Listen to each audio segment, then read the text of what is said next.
Hi, and welcome to my channel, Rolling into Retirement. I'm Mike.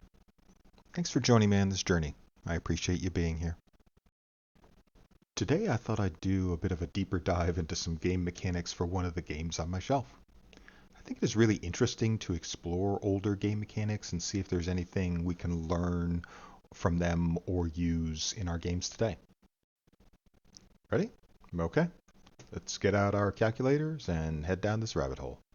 I guess I need to say up front that this video isn't likely going to interest most people. I'm doing this more as a breakdown of the weird and wonderful game system that is space opera, but also to make it clear why I said in one of my other videos that I really don't understand what I was thinking here.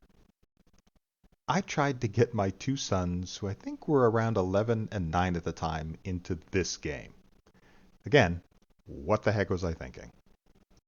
So, even good GMs can make bad decisions, and I'm guilty as charged here. Sorry, boys, I promise not to do that to you again. Well, maybe. I guess I also need to clearly state that this video is in no way trying to throw shade at FGU or Space Opera. I love the game system and I love the company. The fact that I think about this game system 40 years after I originally bought it has to say something about how it captured my imagination. I still use some of the lessons I learned from this game in my games today.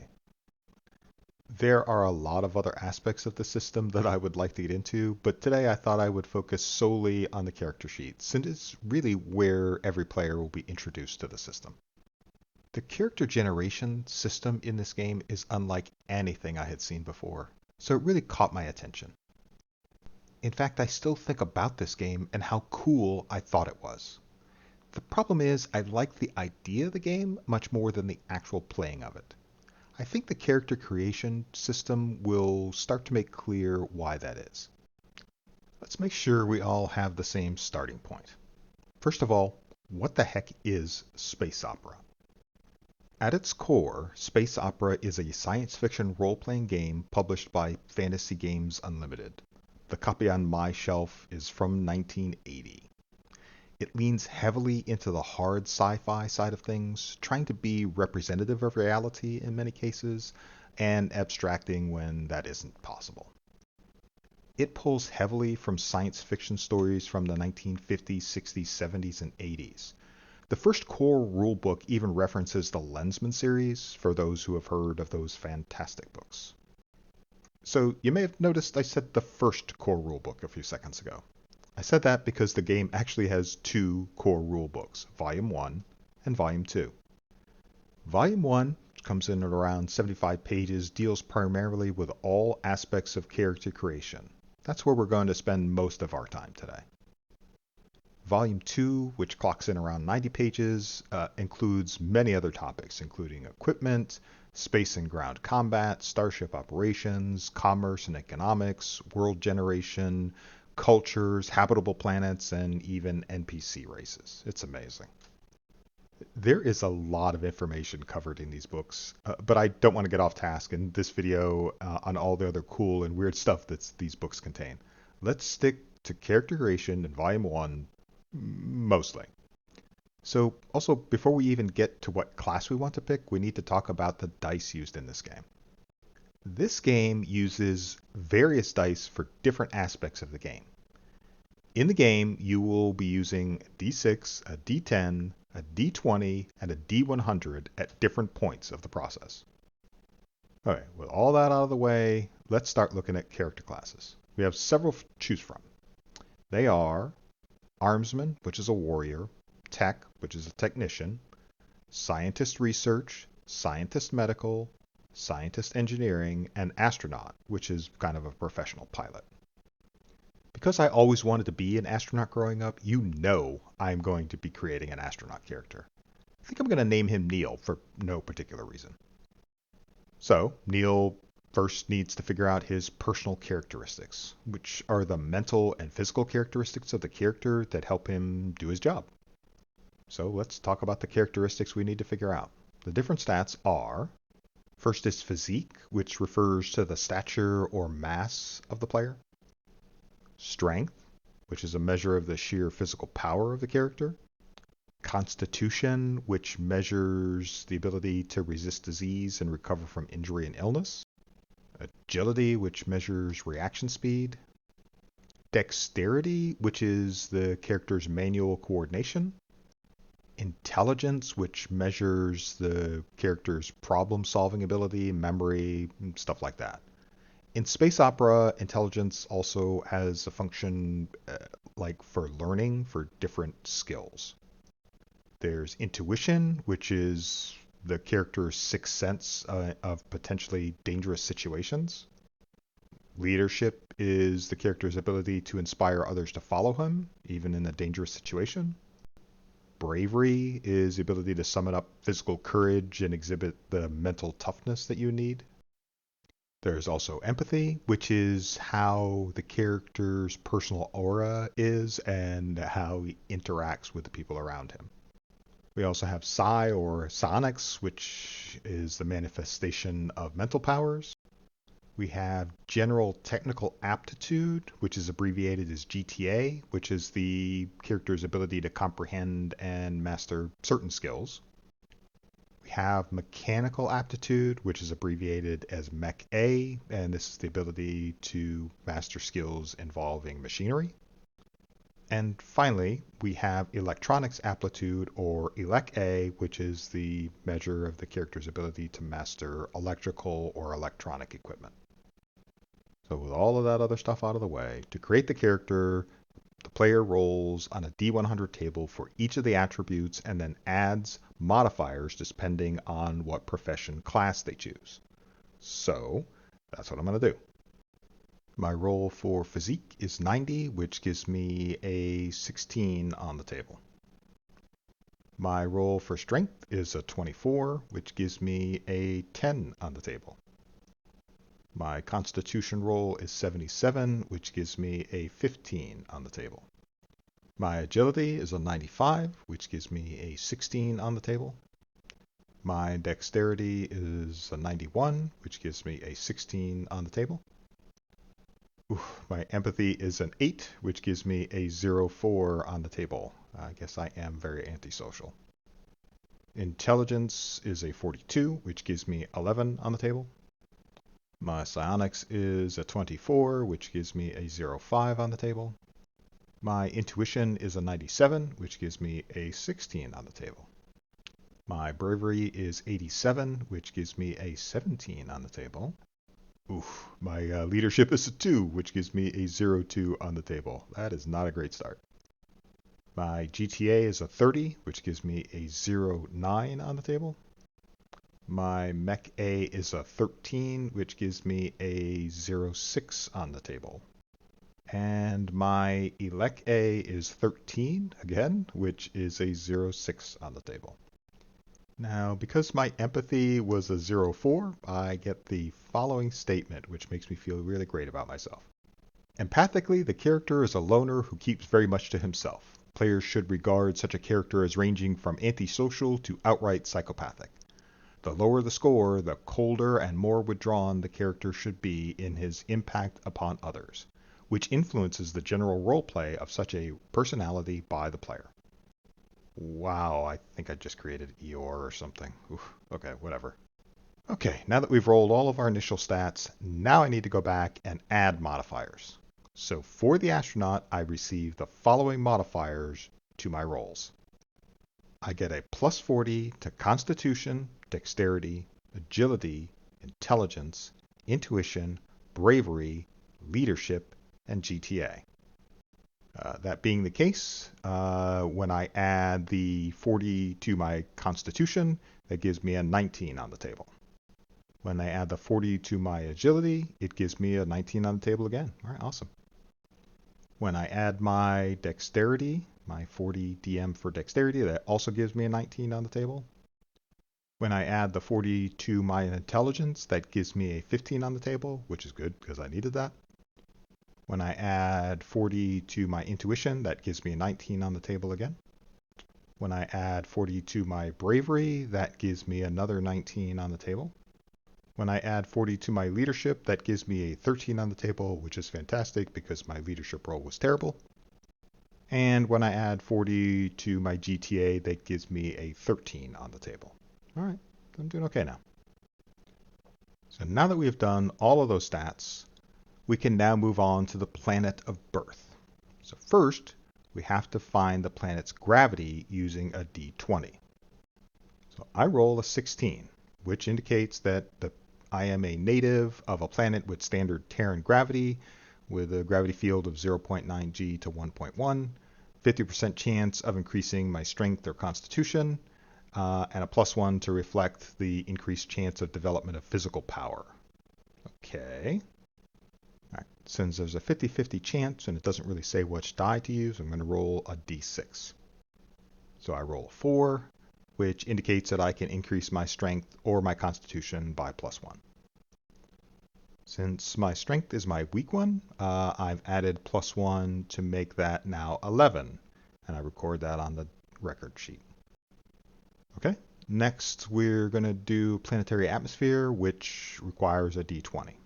I roll an 18. I'm killing it today. So the description says that it's a moderately high pressure atmosphere.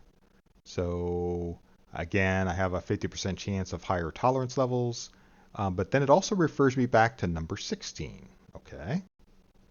Okay, so 16 just provides more information about how much pressure I grew up with and what my oxygen tolerances are, and that if I'm in a low oxygen environment, I can suffer fatigue. Okay. There's also a note in here that says that there's a chance of contaminants. So again, since it's a 50-50, I roll a d6 and I get a 1. Okay, no joy for me and no tolerance. There's a note in here that I don't think is correct. It says to see number 12 to 14, but it's actually located in 14 and 15. But since I rolled a 1, I think that 15 applies, which is as follows. So a 15 result means that I must use some form of protective measures like filters or gas masks when the contaminant concentrations are high. And it also seems that I live in a sealed or filtered home or similar unit to minimize the risks. Okay, that's fine. So it looks like I live in a protected enclosure on my home planet. That's not ideal, but it could be worse. Next, we roll on to planetary climate. This time we're going to be using a D100, and I roll a 25. Awesome. The results for the 25 say it's a planetary type 1, which is a Terran steppe planet. All right. So it looks like I'm more knowledgeable about survival in semi-arid and arid conditions than a typical humanoid. Okay. And that I hold water in high regard. That's interesting. So I guess I grew up on an improved version of Arrakis, apparently. But anyway, again, not ideal. Could be worse. So let's turn to this section 15.5, which is actually in volume 2, and it says, Planetary Type 1. The planet is at a favorable position in the ecosphere. And it even gives axial tilt, orbital eccentricity, and the length of the day. It's crazy. Okay, kind of disappointed. I guess I grew up on the low rent Dune, which I guess is a positive. So next I have to turn to 15.7, which is also in volume 2, and it says, Steppe planets. Freestanding water is under 40% of the planetary surface. Okay. And the conditions resemble that of arid planets, except for forested and well-watered steppe lands. Okay. Okay. Not bad. Doesn't look like there are any other issues that I need to address with the planet I grew up on, so I think I'm good to go. Next, I get to pick my race. The options are as follows. There's human, there's transhuman, which in the context of this game is a genetically altered human, something like a replicant from Blade Runner or something like that. Epithecine, which is ape-like, canine, which is dog-like, feline, which is cat-like, ursoid, which is bear-like, avian, which is bird-like, and warm-blooded saurian, which is reptile-like. So I'm going to just go with the standard human male character, but you can also choose to play female character of any of the races, which I think is pretty cool. Especially a game from the 1980s, to be honest. So that choice actually gives me some additional information about my character. There's a lot of extra detail in there, but I'm just going to focus on a few of the items. So it tells me that my stellar primary is normally a type G with adaptability to types F and K. Humanoid variants tend to evolve on planets with type K suns, as radiation and genetic mutation levels tend to be higher. Wow, I didn't even know that was a thing. My radiation tolerance is 0.02 to 0.03 rems per week without having risk of undue complications. That's nice, I think. And that those who have adapted to dense atmospheres can tolerate a range of 90 millimeters to 800 millimeters IPP of oxygen. Okay. Yep. So now that we've done all of that, we're just about ready to start, right? No. Now we need to do the next step. So now we compare our physique score against the table to get my height and weight. Since my physique score was a 16, that gives me the following. So I am 192 centimeters tall, which is about 6.3 feet. Awesome. It's taller than I am. And I'm 93 kilograms of weight, which is around 205. Again, pretty nice. I like it. All right, now we're done, right? No. So now we need to look at the PC's carrying capacity. So from the table, humans have a carrying capacity, or CC, factor of 0.05. To figure out my CC, I have to add my physique, my strength, my constitution, and then divide that by 3. The result is then modified by my body mass weight factors times the CC factor. Got all that? I'm going to lay this out. So I have the following. Physique of 15, strength of 11, and constitution of 19. I add all those up and divide by 3, which gives me a 15. I multiply that by my body weight, which is 93 kilograms. So 15 times 93 times 0.05 gives me 69.75 kilograms, or approximately 153.77 pounds. Okay, so that means what? Well, go to another table, and you find out that a full load, which is actually only equal to half of my CC, so that's around 30.875 kilograms or 78.886 pounds, basically cuts my hand-to-hand combat skills by 1/4. Okay, that's no bueno, but let's keep going. It's only moving with a light load, which equates to 1/7 of the CC, where you have no effect. That means that I could only carry around 9.96 kilograms or 21.95 pounds if I want to be fully effective and not suffer additional fatigue or worse.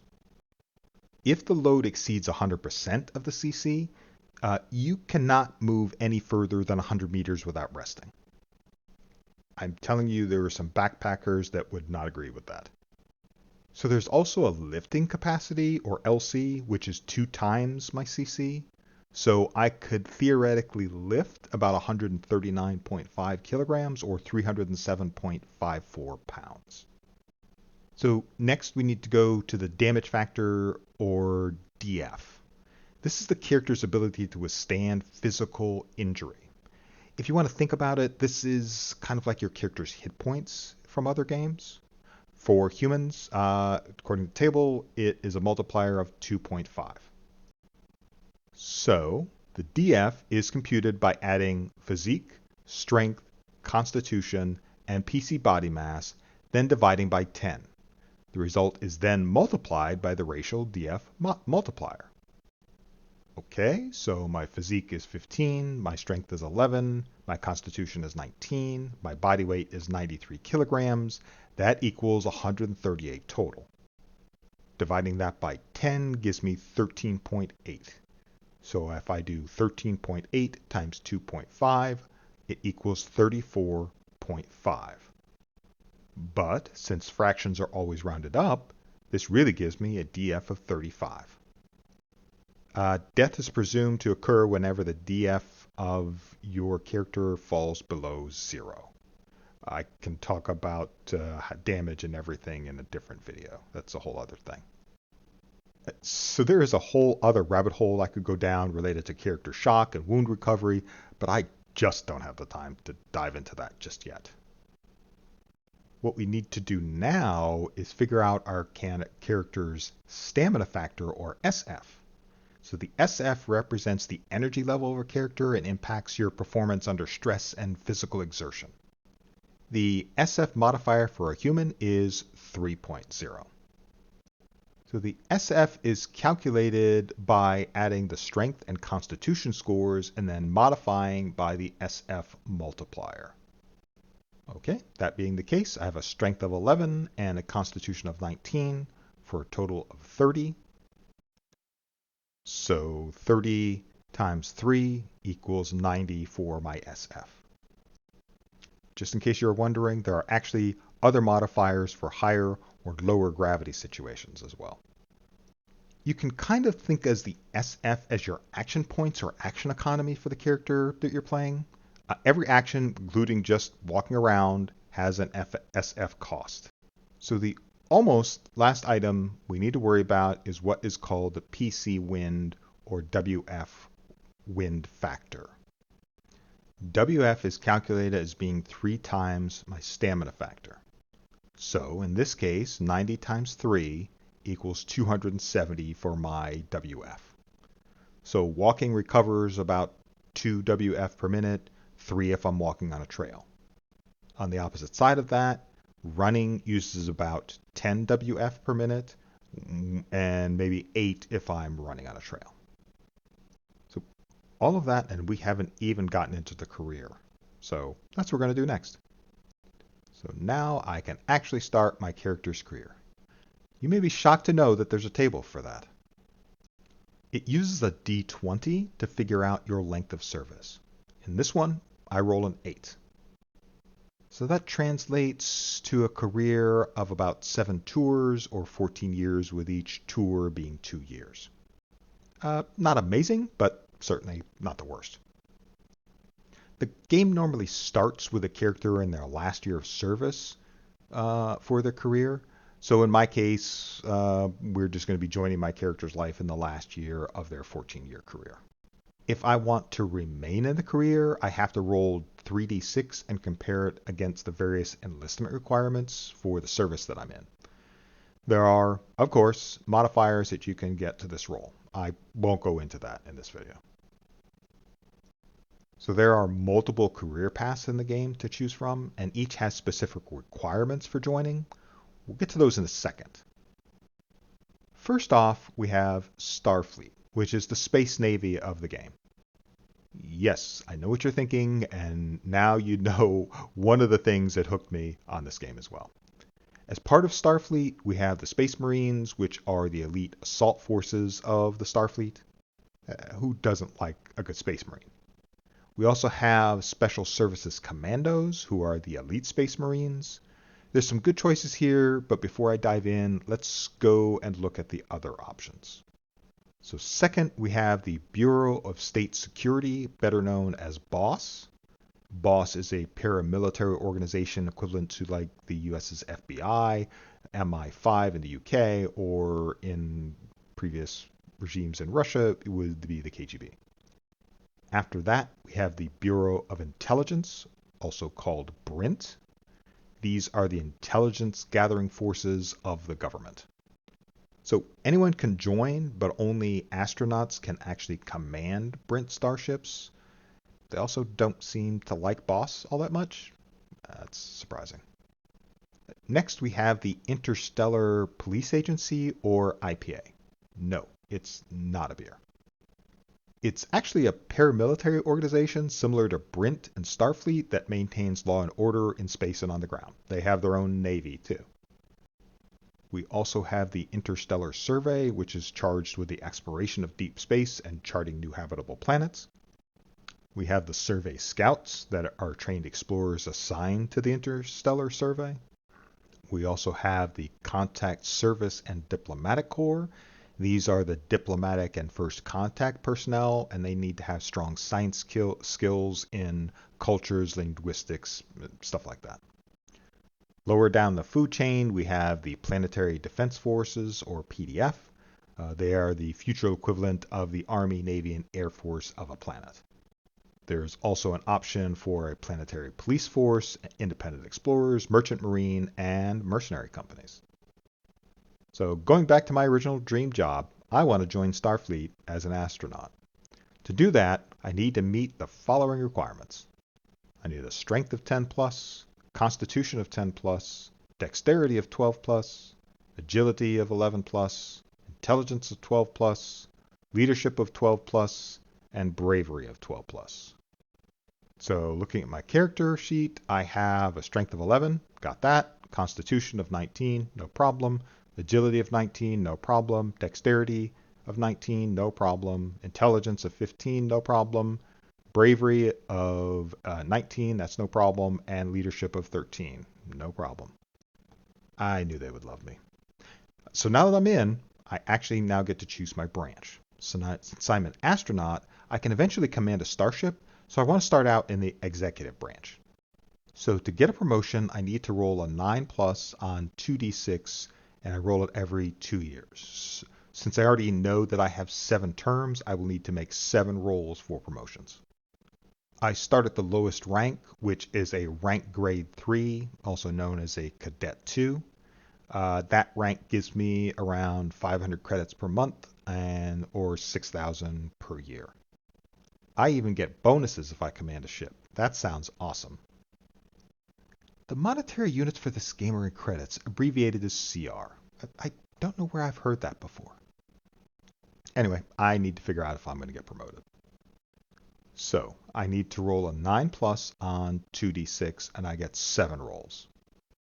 So I roll a 9, a 6, a 6, 12, 7, 7, and 4. Awesome. Only 2 promotions. It's probably that loner lifestyle that's holding me back. I gotta fight the system. So that only gets me to the rank of ensign, which is a grade 5 at the end of 14 years. I didn't make the roll to command a small craft, which is only available to an ensign after 4 years with a die roll of a 5 plus on 1d6. I roll a 1. The man is definitely keeping me down here. So that leaves me with the final salary of around 1,000 credits per month or 12,000 credits a year. Not great, but at least I get free room and board. So the game rules say that I should have savings equal to 1% of my final year's salary times my intelligence score. So that gives me 12,000 times 0.01 times 15. So I've saved a grand total of 1,800 credits. Yeah, I guess I'm not much of a saver, just like in real life. So we're finally getting to the skills portion, just hanging a little longer. The book says I receive experience prior to the start of the game equal to the following. I get 1 SP or skill point times the sum of my dexterity, agility, 2 times my intelligence, leadership, bravery, and GTA. And now half of that amount must be spent on astronaut and related skills. So, if I do 19 plus 19 plus 15 times 2 plus 13 plus 19 plus 13 times 1 skill point gives me 113 skill points. I also receive 5 SP or skill points times the number of years service before the game starts. They can be spent on any type of skills that I want. That means they give me another 70 skill points for my service years. In addition, all characters are awarded skill points equal to the die roll of 66 that can be applied in general skills. I roll like crap, and I only get 10 skill points. I can learn skills too, but I'm not going to go into that here. Now, I could go into the actual skills, but I think this video is long enough at this point. I'll cover the skills that I choose in another video, plus my brains are tired of all the math and I just need a break. but just so you can see what I'm talking about in terms of the skills and understand why I'm cutting it short, here's the player character sheet for this game. At the top 1/4 of the page, those are all the things that I just went through. The rest of the sheet is filled with the various skills and sub-skills that this game system has to offer. It is a lot. And I didn't really even cover all the stuff that's actually in that top section, so yeah. So let's instead just move on with what I liked and didn't like about the system, and then I'll wrap it up with some final thoughts. Hopefully from all of what I just went through, it's pretty clear to you that space opera is not for everyone. But from the tattered remains of my Volume 1 that still sits on my shelf, it should also be clear that this game has its hooks in me, even to this day. The answer to what I liked about this game system is pretty easy to answer from my perspective. I fell in love with the rules-heavy, crunchy, hard science fiction game system that this was built on. I found the attempt to recreate or represent reality to be such a cool feature in this game, so space opera was an easy sell to me from that point. The fact that I could simulate and have a rule for just about every conceivable action or option was just incredible. In my early gaming career, I thought if I had more rules, I would be better able to run a game effectively. It would always be fair, and everyone would be playing on the same level field. There would be no need to interpret the rule or skill, as the descriptions told me everything I needed to know. As I matured as a gamer and as a DM/GM, I actually went in the opposite direction. I started to prefer to have more flexibility in how I interpreted an action decision, hopefully with the result that it enhanced a moment's dramatic effect in the game. Die rolls, while super fun and sometimes nerve-wracking, can't be the only decider of a player's fate.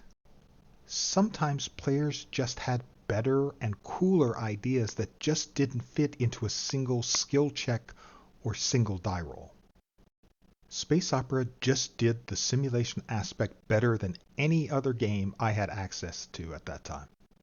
I loved how it not only told me about my character's skills, but also where I came from and what my planet was like. It fed into my imagination of being a part of this strange alien galaxy. It was a fantastic feeling. To be honest, to this day, only probably 2300 AD by GDW and now Mongoose scratch the same itch I have for space opera. Going along with that was my fascination with creating a galaxy all my own. I wanted to see where my mind would take me and what alien cultures, planets, and star empires I could come up with on my own. I'll link a Google Doc below with the campaign background I put together for the space opera campaign I was trying to run for my kids. I am definitely no Heinlein or Asimov, but I didn't want to be.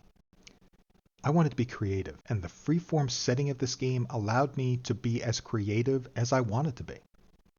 Again, I still don't know what the heck I was thinking trying to have an 11-year-old and a 9-year-old read that tome, but I learned a lot since then. Or at least I hope I did.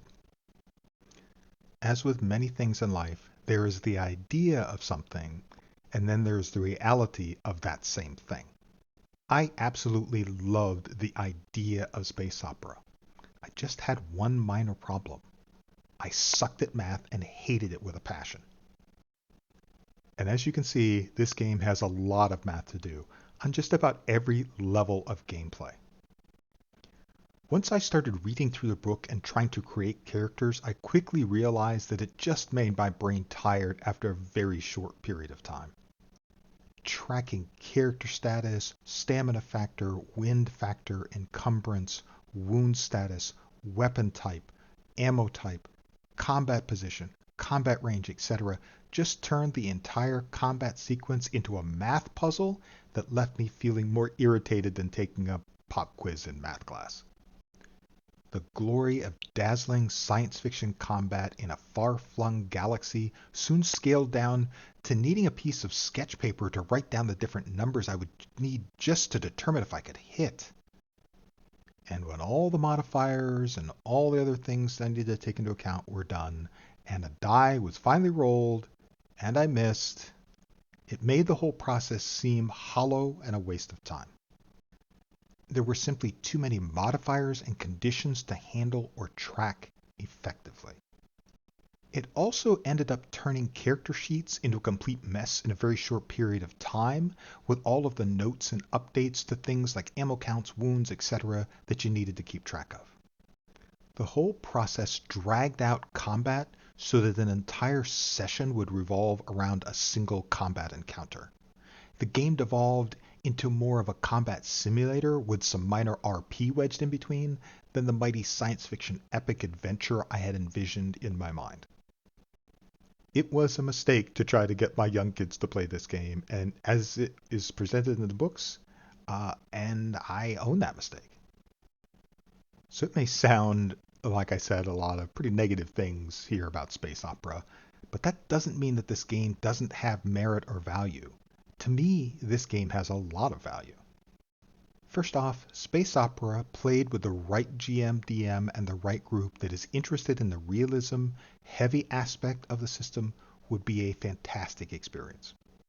There are many players out there that enjoy the more wargamey style of RPG, and this would be right up their alley.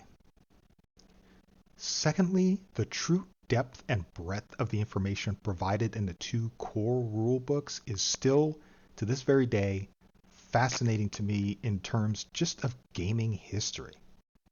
To me, this game represented the time when the RPG hobby was fairly new, having only recently separated from its wargaming roots. This game is a sort of hybrid of those two gaming styles. It's an amazing blend of simulation and imagination. No other game I have seen comes close to being in the same ballpark as space opera in that respect. Third, this game really taught me what I wanted to have my games be as a GM or DM. The issues that I ran into trying to run this game gave me a lot of information that I have tried to use, hopefully in a beneficial way, in all my subsequent games. It taught me that I don't necessarily want as much detail or crunch as I thought I did. And this is where I also found out that more rules don't actually make the game better or smoother in some cases.